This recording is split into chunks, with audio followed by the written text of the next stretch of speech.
Hey guys, it's Martin here with the new We're Still Here, well into the 20s at this point.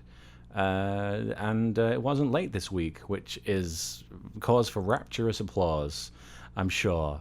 But hey, I'm proud of myself, and I'm proud of you for checking in with this because it can't be easy to confront something. Even if it's coming from somebody completely different that you've never met.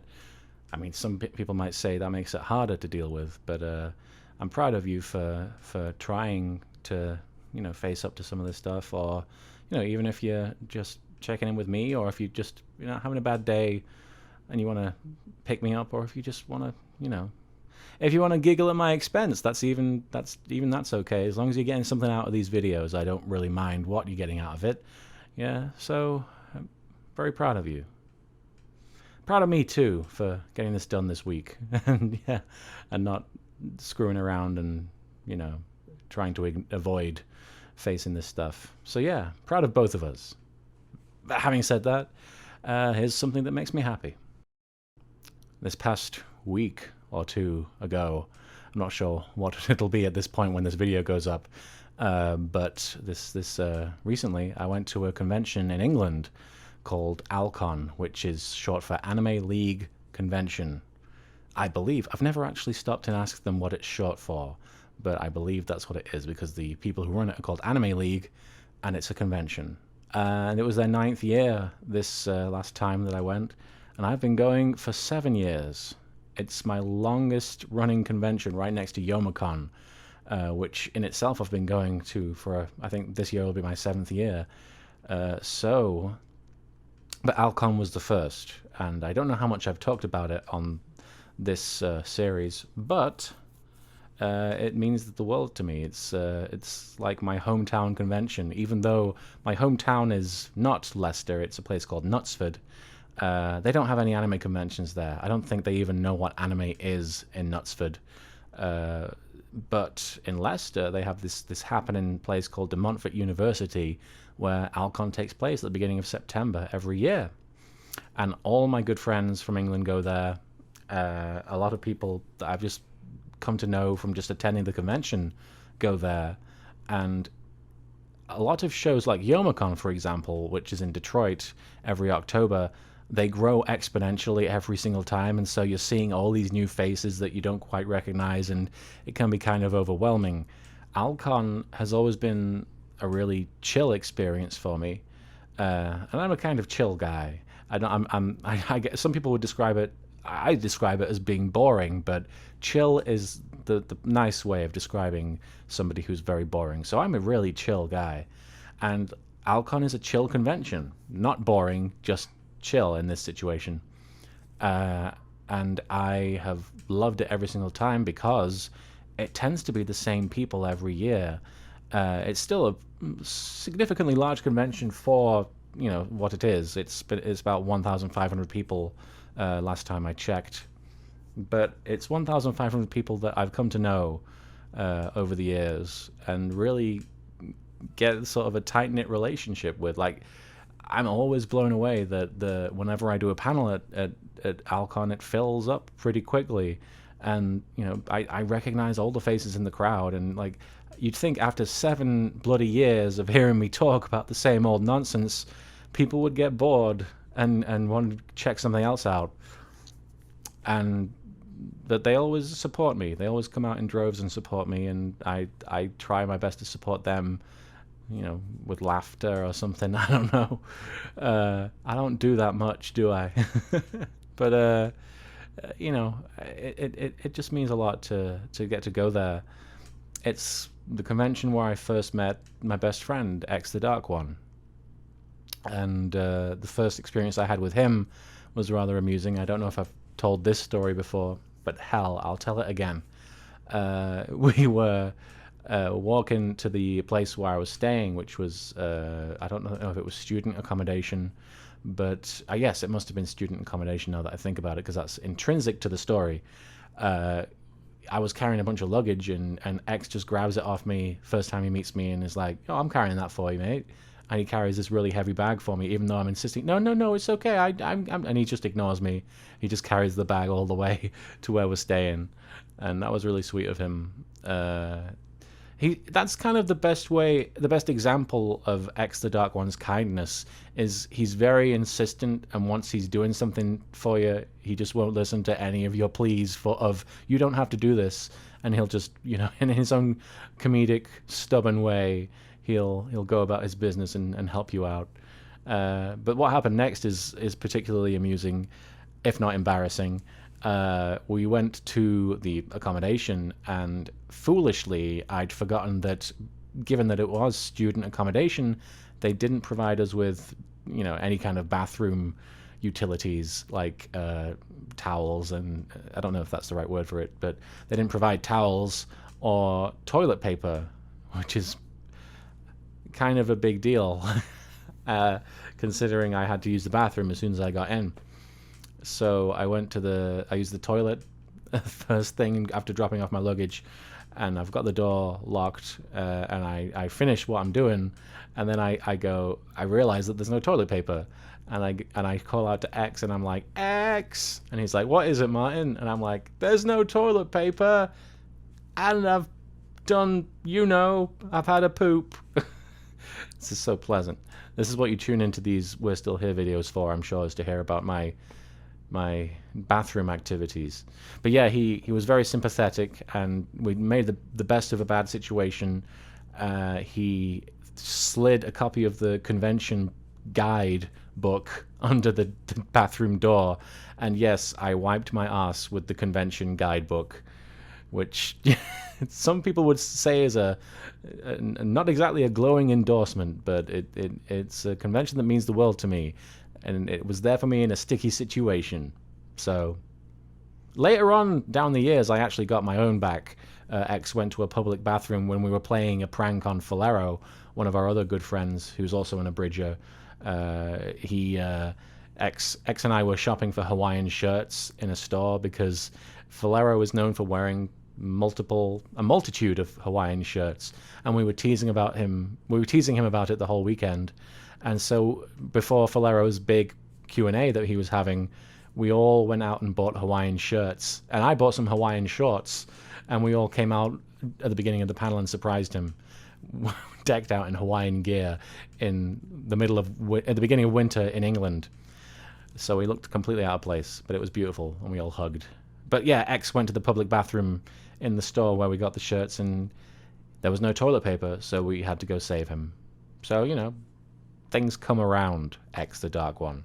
Yeah, it's a brilliant con, and like I've said every time I've been to a con since making this series, a lot of people were brave enough to talk to me about their condition and how they're dealing with it or how they're not able to deal with it, and it's meant the world to me to get to meet you and to hear your stories and hopefully offer some words of wisdom or just some words. Sometimes that's all I have. Most of the time that's all I have. So for those of you who I have met and for those who I haven't, I hope that you're doing better than you were. And that's not to say that you may have been in the worst place in the world. Sometimes just having a shitty time over the weekend, that's enough to set you back. And I hope that you bounce back or things picked up for you. And I regardless of whether I was involved or not, I hope that you can continue to find some solace or some kind of happiness. Because that's all we really want, isn't it? It's to be happy. Alcon makes me very happy. Like, that's one of those the things that if I didn't have Alcon, I wouldn't go off the deep end or anything, but I'd miss it a great deal. I'd miss the people, and I'd miss the atmosphere. There's something strange, and I'm sure a lot of people who've gone there feel and people who go to a lot of conventions in a familiar environment will feel similarly. Whenever I'm in that location, whenever I'm just walking down the street and seeing cosplayers walk over the bridge over the canal, and going into the shop and trying to buy a coffee, and there's a line of cosplayers or just people who are obviously big into anime, and there's a really nice warm feeling that goes with that. It just it reminds me of all the other years, and they all come rolling back. It's it's very nostalgic, and it's a very positive experience for me. And if I were to miss a year, which is completely understandable, because I can't go to a convention every single year. There's going to be times when I have to miss it. But yeah, if I have to skip one year, it's going to be a huge blow to me. But I'm sure one day it'll happen, and I'll get over it, and there'll be other positive experiences. So yeah. So yeah, Alcon. I know this whole segment sounds like a really cheap plug for Alcon specifically, but nobody paid me to say the good things about Alcon that I'm saying. It's one of my favorite things in my life, and I may have even talked about it already in one of these, and if so, I apologize, but it just happened. I just went back, and it was on my mind and in my heart, and so I thought I'd unload that on you this week. Oh, I should probably mention, we do a charity auction at Alcon every bloody year, and it always goes really well. We're always having a lot of fun with that, and I always end up sort of making a fool out of myself one way or another.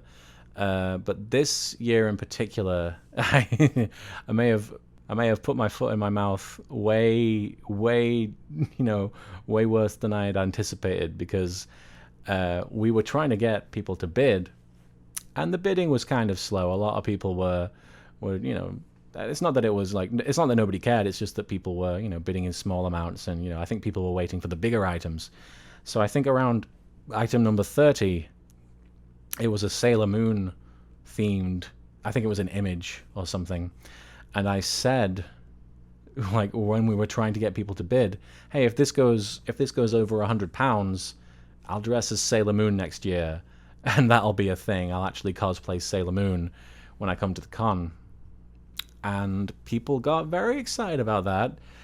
I was just trying to encourage bidding, and I guess it worked, because that item alone, or rather I think it was the item it was the item and the experience of me going to cosplay as Sailor Moon raised over £200, which I think at that point was the highest bidded item, if it was even an item. I can't remember. But yeah, it raised a lot of money for charity.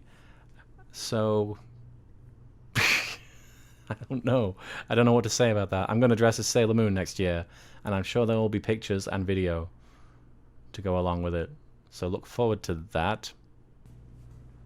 This past week or so was Worldwide Suicide Prevention Day, and it got me to thinking a lot about suicide and what the effect it's had on my life. I've never really known anybody personally who killed themselves, but I've known people who've killed themselves, and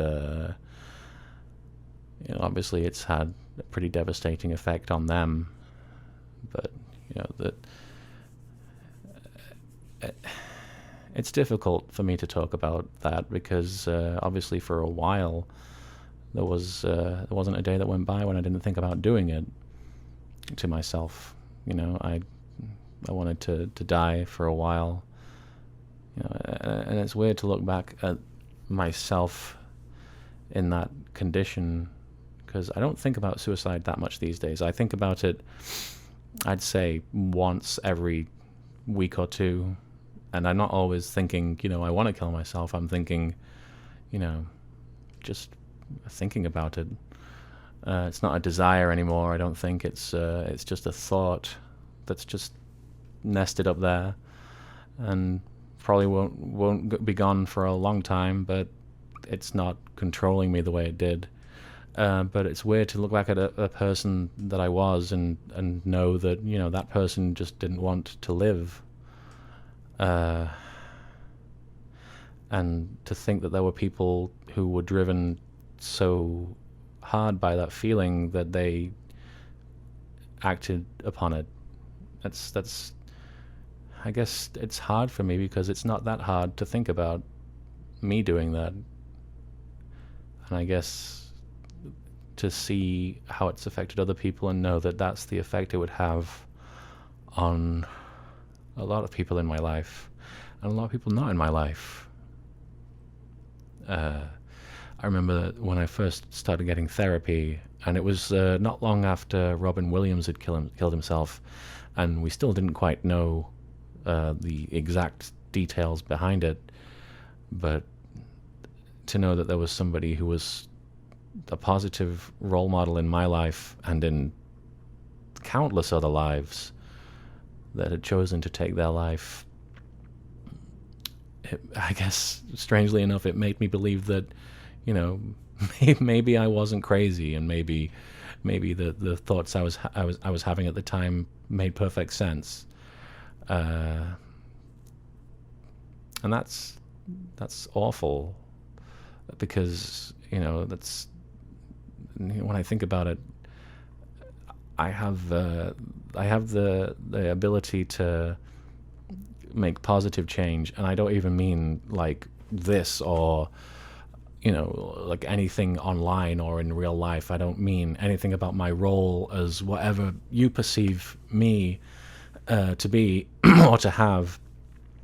I don't mean like LittleKuriboh, I mean like me as Martin. I have the capability of making positive change and making positive steps, but something in my brain was like, no, let's just destroy yourself. Let's see how that goes for a while. Let's just spend some time thinking about how awful your life is, and thinking about how awful you are, and wishing the worst upon yourself. And I was terrified of that sort of influencing a lot of other people in my life, and unfortunately it did. But killing myself, suicide, would have been the ultimate message that, you know, I didn't have room for love in my life, or other people, or what they all meant to me. And, you know, I can't send that message. I try these days to remind people that, you know, I'm still here, and that's part of why these videos exist. I try to remind people that me being here is because you all showed me that I was worth life and love and everything that comes with it. But it would have been so easy to send a different message. And I remember thinking when Robin Williams killed himself, the number of, and I don't think any less of Robin Williams for what he did. He was in a very specific situation.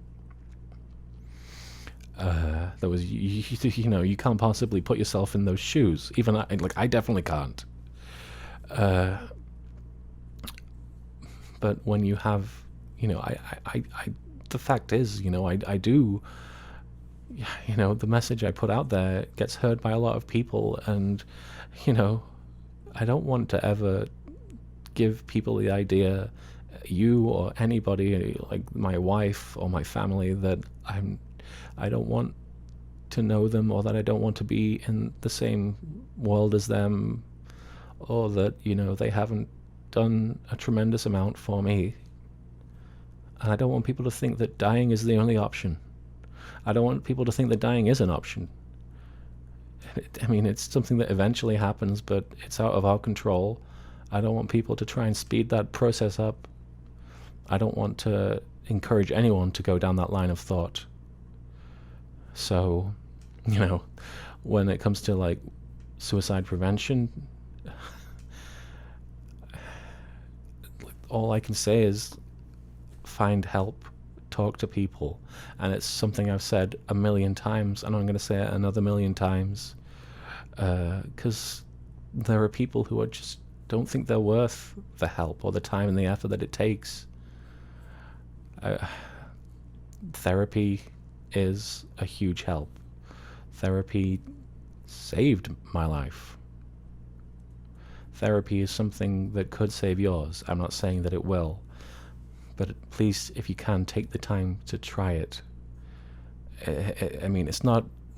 A lot of people get confused. I talked to somebody at Alcon about getting therapy, and they must have thought that I was saying go to a psychiatrist. Just to be clear, a psychiatrist is somebody who specifies in diagnosing and treating those kinds of disorders. It's not somebody who is necessarily that invested in you as a person. A therapist is somebody who basically you get to have a conversation with, not even a conversation, it's just you get to open up to them. And obviously every therapist is going to be different, and you have to find the one that works for you. But a therapist is somebody, in my experience, the best kinds of therapy have been where I just get time to open up and to let these feelings out with no strings attached. Because if I try talking to my wife about it, it's going to depress her, and she's going to spend all day worrying about me. Whereas a therapist is there just to be a mirror for you almost. It's somebody who's there to let you talk these things out and maybe convince yourself, in the case of, say, suicide, that might not be the best idea, and that you are worth, you do deserve to live, and you do, but you need the time that it takes to realize that, and a therapist will give that to you. And the reason that I personally recommend group therapy, which you don't necessarily have to start off with. Definitely one-on-one was easier for me in the initial, part of my depression treatment. Was the reason that group therapy worked as well as it did is because I got to realize that I wasn't the only one having these feelings and these thoughts, and you're not the only one, and you're not alone in what is essentially a fight for your life and for your sanity and for your well-being. Everybody is fighting alongside you. There's no opposing side, unfortunately. What's against you is right there. And everybody else in this world wants you to beat that negative feeling inside you that's got you thinking whatever it is you're thinking that has you here. It's a fight you can win. It really is. You can win. And the great news is that everybody wants that. Everybody wants to celebrate your victory over it.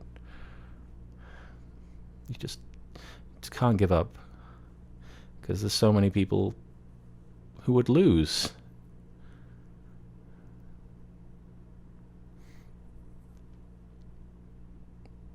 They'd lose you and they'd lose the fight,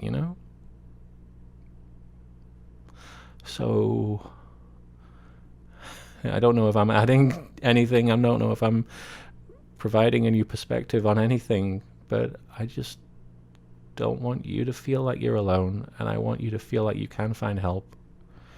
And these videos are a small step toward that, I hope. Don't let yourself go, because it was very easy to do that for me, and it could seem easy for you, but it's the hardest thing in the world once it's done. When you lose somebody like that, it has consequences on other people as well, not just you. And imagine a room full of people you love, laughing and having a good time and just enjoying the fact that you're with them, and then imagine pulling yourself out of that room and seeing all the faces turn to tears.